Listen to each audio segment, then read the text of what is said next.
शनि महाराज की दशा उतारते हो और जो बहू आई वो जो दान लेके आई उसमें लोहे का संदूक, लोहे की अलमारी, लोहे की गाड़ी, कितना लोहा लाई तो कितनी दशा तुम्हारे घर पे चढ़ गई। इसी कारण कलह होती। जिस दिन ये लोहा लेना छोड़ दोगे उसी दिन शांति मिल जाएगी। एक तरीका और है शांति प्राप्त करने,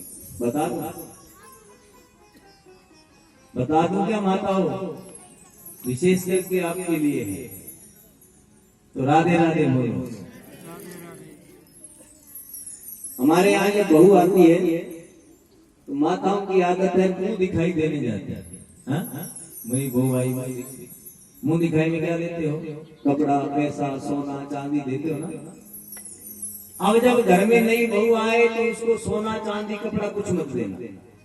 एक काम कर लेना, ये जो यहाँ बांध करके लोहे की चाबी रखती हो ना, बस वो दे देना आते, सारी दशा उतर जाएगी। यही दशा है। जब तक ये नहीं छूटती तब तक भजन नहीं होगा और कल्याण नहीं होगा। इसको पकड़ना छोड़ दो कि भाई अब तुम जानो, तुम्हारा काम है, अच्छा करो बुरा करो तुम करना, तुम्हें करना है और फिर वो अपने आप करेंगे। कई माता कहते पंडित जी थे मानो भूखा मारो, माने रोटी कटे चाबियों रोटी मिले। राधे राधे। रोटी भाग्य से मिलती है, परमात्मा ने लिखी है तो बढ़िया मिलेगी, परमात्मा ने नहीं लिखी तो चाबी से रोटी तो नहीं मिलेगी।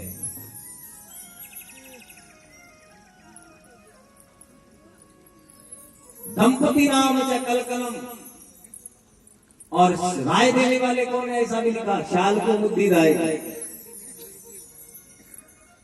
नारद जी कहते हैं, ये मैं जो आपको बातें बता रहा हूं ना कि भागवत जी की बात है। नारद जी कह रहे हैं कलयुग का ऐसा व्यवहार है। नारद जी कहते हैं घर में चलती किसकी है?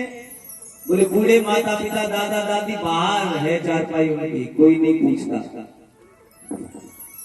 राय देने वाले हैं साले साहब कि भाई लड़के के मामा जी जो कह देंगे वो ठीक है।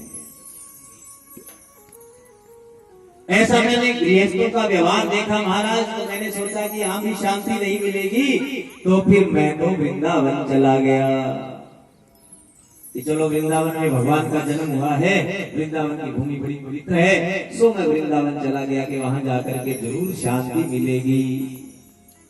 लेकिन वहां तो मैंने अद्भुत देखा।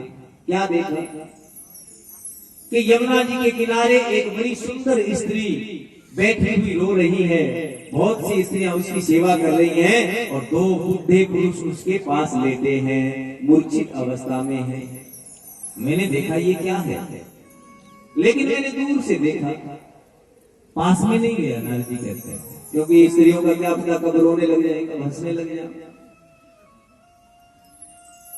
सो मैंने दूर से देखा तो उसने मुझे बुलाया, भो साधो क्षणम तिष्ठ मत चिंता विनाशय।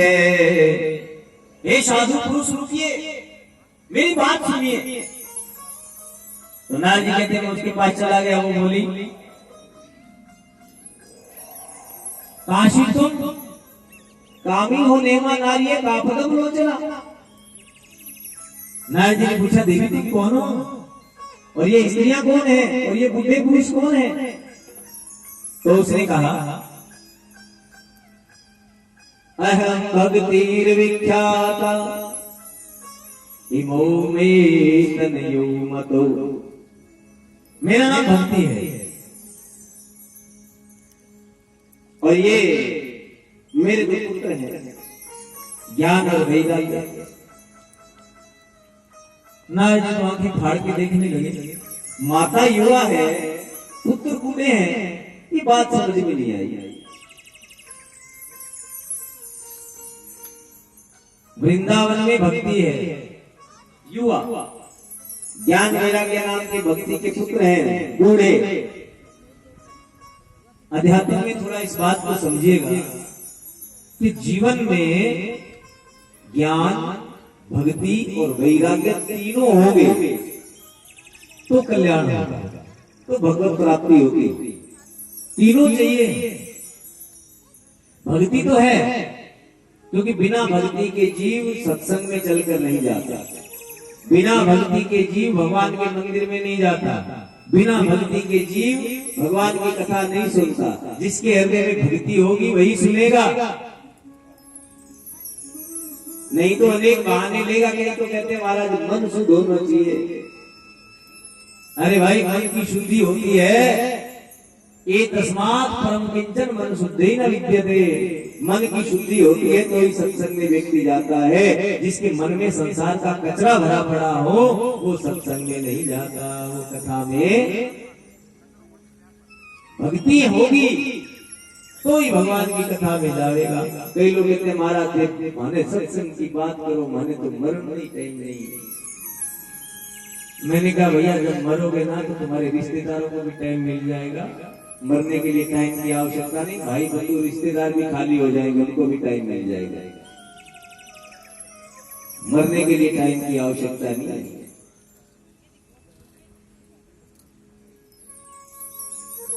भक्ति है जीवन में, परंतु ज्ञान नहीं है कि हमने कथा को कैसे सुनना है,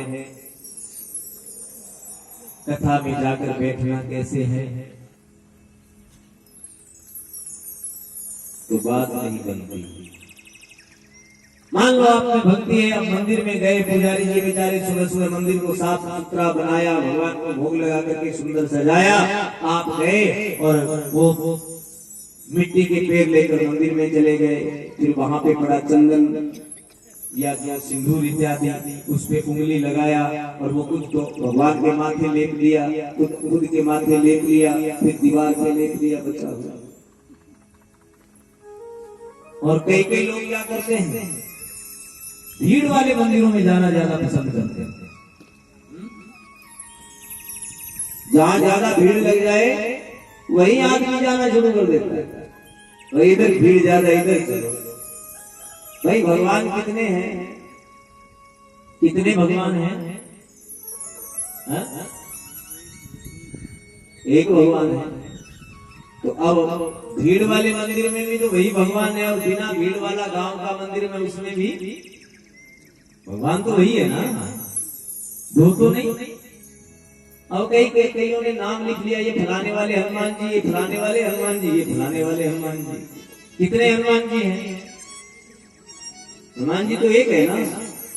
वो गांव वाले मंदिर में भी वही हनुमान जी और भीड़ वाले मंदिर में भी। परंतु आदमी की आदत है भीड़ में जाएगा। अब भीड़ में वहां फिर भगवान को प्रणाम तो होता नहीं, फिर प्रसाद लिया हाथ में, पैसा लिया और भगवान को यूं फेंक देता है। अब बताओ कि भगवान तेरे फेंके हुए प्रसाद के भूखे हैं क्या? और तुम्हारी तरफ ऐसे कोई प्रसाद फेंक दे, लड्डू फेंक दे, धरती में गिर जाए तो खा लोगे? बोलो भाई, फेंका हुआ प्रसाद खा लो? तो भगवान तुमसे गए गुजरे हैं जो तुम्हारा फेंका हुआ प्रसाद खावेंगे? ज्ञान नहीं, भक्ति तो है, हमने प्रेम तो है, हम गए, भीड़ में भी गए, धक्के भी खाए, भक्ति है हमें, प्रेम है, परंतु ज्ञान नहीं कि भाई करना क्या है वहां जाकर। आप किसी के घर चले जाओ और आपके मुंह में कोई ऐसी जबरदस्ती पूछे कि ले भैया खा, ले खा, आपको अच्छा लगेगा क्या? कैसे अच्छा लगेगा कि भाई थाली में सजा के लावे और प्रेम से कहे कि भाई साहब लो भोजन कर लो, तो अच्छा लगेगा। तो भगवान को आप मुंह पे चिपका देते हो कि ले खा ले। कई के लड्डू लाते हैं, चूरमा लाते हैं, मुंह पे चिपका देते हैं, ले खा ले। वहां मक्खियां भिन भिनाती हैं। ये तरीका नहीं है।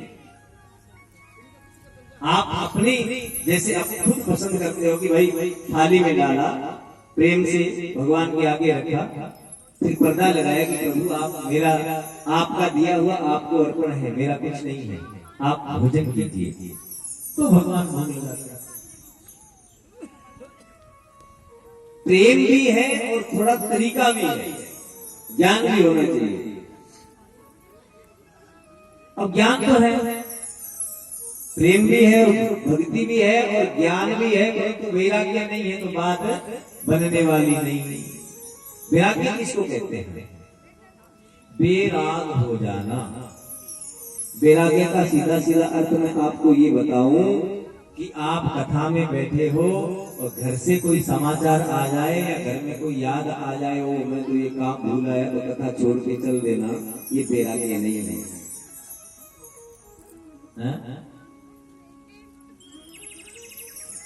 वैराग्य कहते हैं संसार के रिश्तों को तोड़कर, संसार के संबंध छोड़कर भगवान से ही संबंध जोड़ लेना, यही वैराग्य है।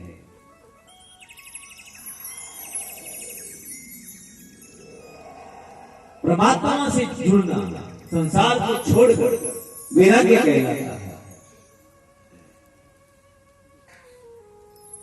अब हम लोगों को ज्ञान भी है, भक्ति भी है, महाराज 2 घंटे रोज पूजा करता हूं, लेकिन पूजा 2 घंटे करता हूं और आज जरा सी दुकान जाने में देर हो गई।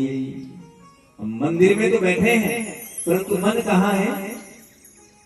मन तुम्हारे भाई ग्राहक आ गया तो इतना लेट हो गया, जल्दी करो, अरे तुम ऐसे करो, जल्दी जल्दी भोजन लेके आओ और जल्दी जल्दी मेरे टिफिन भी तैयार करो, मेरे कपड़े, तन मन धन सब है तेरा तेरा, और देखो देखो मेरा कोई चाबी भी कर रहा, भगवान भी रख देना, तन मन धन सब है तेरा तेरा, तुमको और क्या लागे।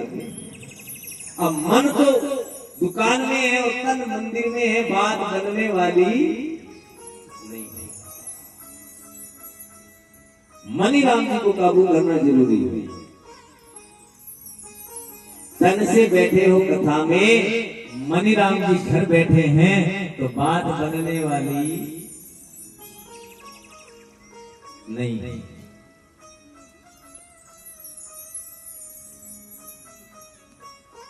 आप भगवान के लिए आधा घंटा बैठो, आप भगवान के लिए 1 घंटा बैठो, आप भगवान के लिए 5 मिनट बैठो, वो केवल परमात्मा के लिए ही होना चाहिए। उसमें कोई और व्यवधान नहीं, उसमें टेलीफोन नहीं, उसमें कोई ध्यान और कहीं नहीं, कुछ काम करना नहीं, वो भगवान के लिए ही हो,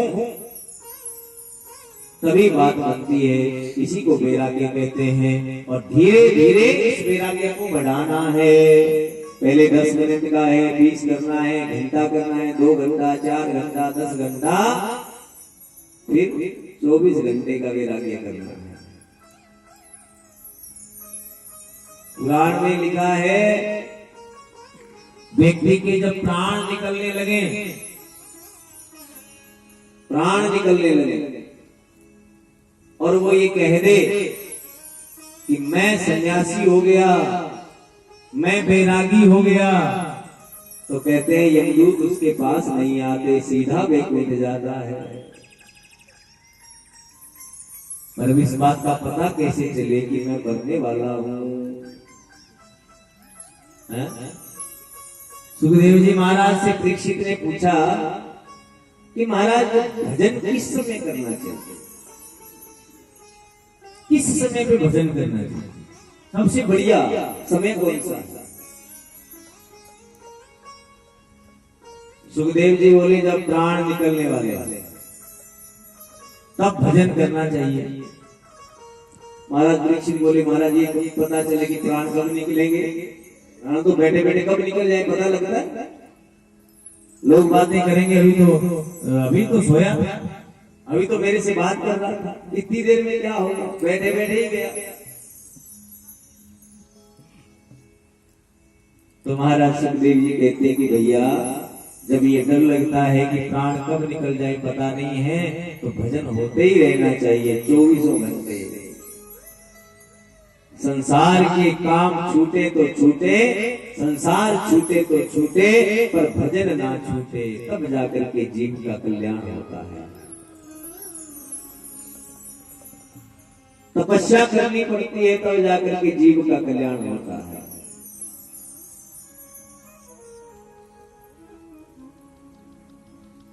बोलो राधे।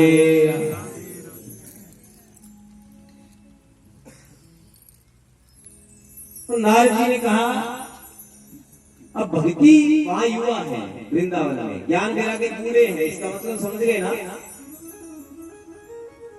ये हृदय रूपी वृंदावन है, इसमें भक्ति युवा है पर ज्ञान वैराग्य बूढ़े हैं। अभी मन जो है वो संसार में लगा है, भगवान में नहीं लगा। नारद जी बोले चिंता मत करो देवी,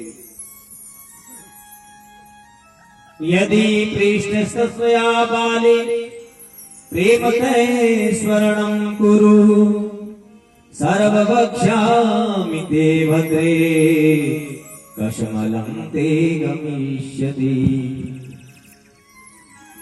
यदा मुकुन्दो भगवान् क्षमां त्यक्त्वा स्वपदं गतः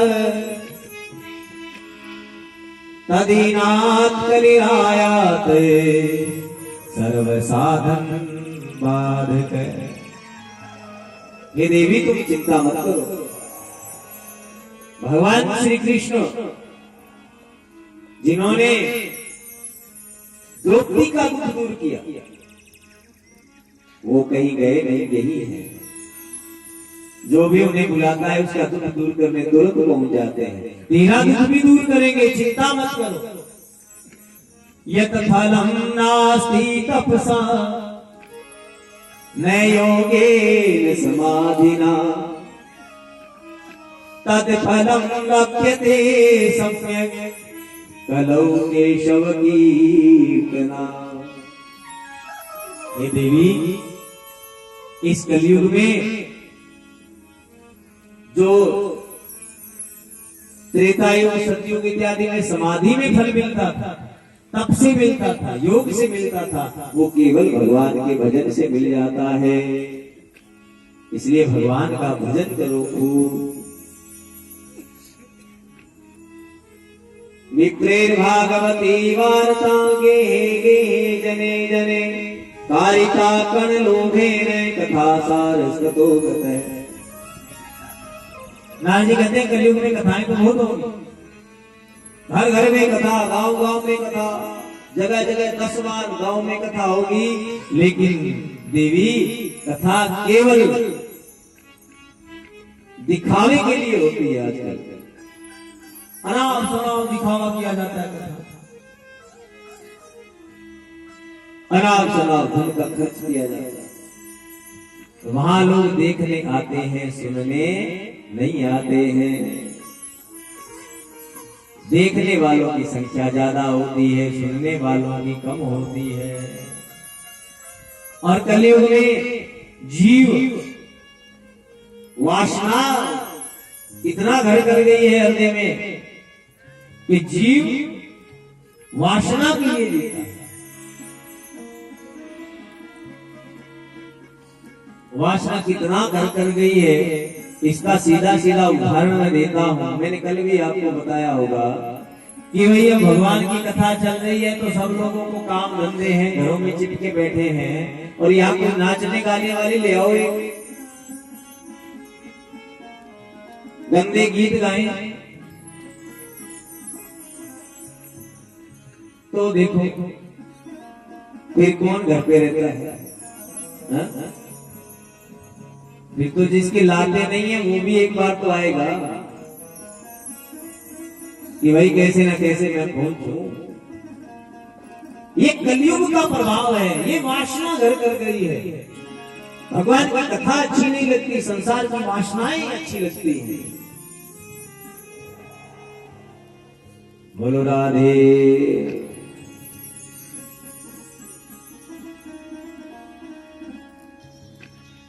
नारद जी ने कहा तुम चिंता मत करो, मैं तुम्हारे बच्चों को ठीक कर देता हूं।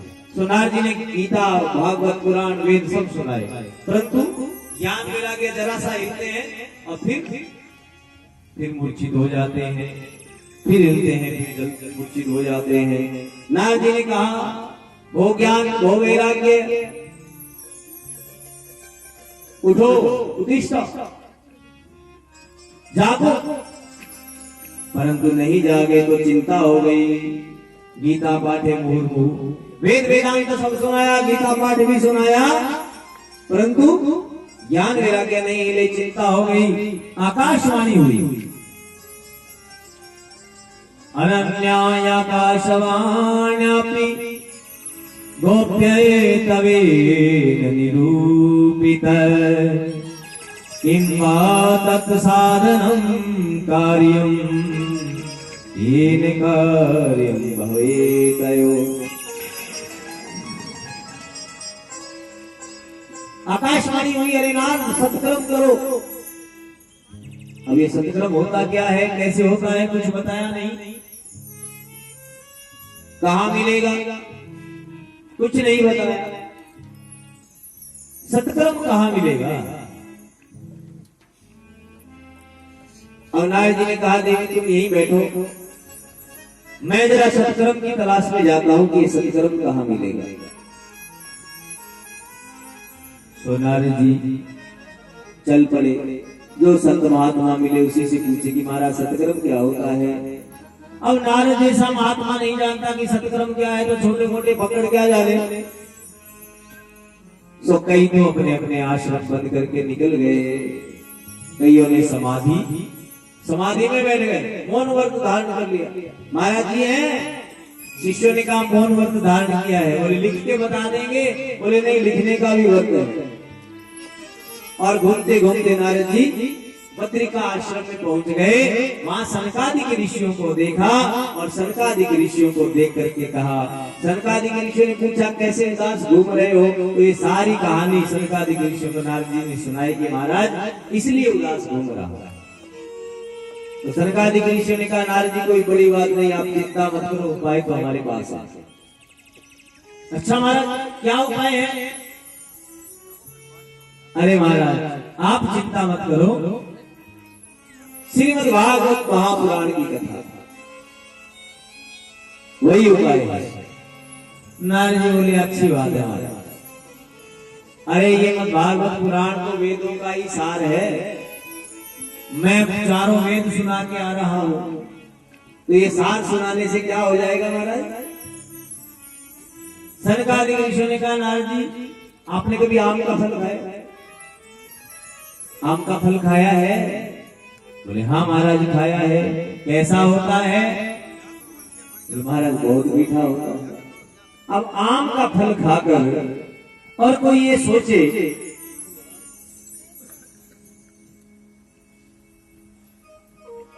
कि जिस पेड़ पर ये आम लगता है वो आम के पेड़ में उस फल के रस को ढूंढने लगे, पत्ते और छाल खाने लग जाएगा, तो क्या आम का रस आ जाएगा उसमें। अब ये